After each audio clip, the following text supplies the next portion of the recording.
सुना का भाटू पनी राजा कई पार हो गई। ऐसे जमा के आए हैं। हाँ गा। अरे हम शायर नहीं, शायर का सिकंदर है। ऐसी का? अजय हम शायर नहीं, हाँ शायर का सिकंदर है। हाँ गा भाटू। अरे तूने जो भी बात बोली छोकरी, हाँ गा, वो अपने दिल की अंदर है। ऐसी का? अजय मैं बहुत सुंदर हूँ, नजर मत लगाना। कैसे कैसे? अजय मैं बहुत सुंदर हूँ, नजर मत लगाना। अच्छा? जिंदगी भर साथ दूंगी मगर पी के मत आना। जिंदगी खराब है, कैसे का? सब ही भुलाए हवन। ऐसी का? तब ये बात माहौलियत है। कैसे का भाटू? अरे चिट्ठी चढ़ी पहाड़ में अंग्रेजों का जमाना था। हाँ अजय चिट्ठी चढ़ी पहाड़ में हाँ गा। अंग्रेजों का जमाना था। हाँ अरे गोली लगी मेरे दिल में नोनी, वही तो प्यार का निशाना था। ऐसी का? अजय मतलब कि दुनिया कौन किसी का होता है। अजय मतलब कि दुनिया कौन किसी का होता है। हाँ। धोखा वही देता है जो बेवफा होता है। अजय बेवफा को वफा मिलती नहीं। हाँ गा। अजय बेवफा को वफा मिलती नहीं। हाँ। अरे दर्द मिलता है लेकिन दवा मिलती नहीं। ऐसी का? सुना था क्या भाटू? जब ले गाम चिखली माँ हो ना, तब ले ये टूरा माला देखो ना, कहानी कमोला कैसी धुकू धुकू लखीगा। हाथ रे बैरी कैसी गा? मोर भाई मला तय हर देखा था सबो। हाँ गा भाटू। तहन तोर दिल हा धुकुर धुकुर धुकुर लागत है। हाँ ऐसे काबा लागत है वो। ऐ काबा लगा दिल बता दूं का? ले तो सुना दे भाई। सुना था? हाँ। मोरी होठी गुलाबी, मोरी नैना शराबी, अब मोला कैसे कैसी लागी। तोला कैसे लागत है? बता दो का? सनसनानन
तुम दिल की धड़कन जानते हो रहती हूँ सनसनानन सन सन सन सन सनसनानन सन सन सन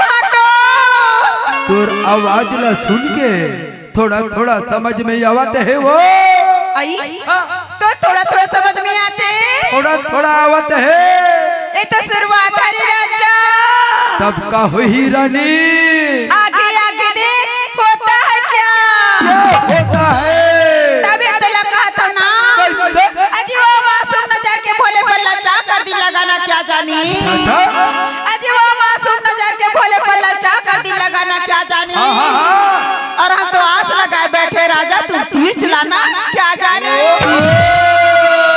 तभी तो लगा था का सनसनानन सन सन सन सनसनानन सन सन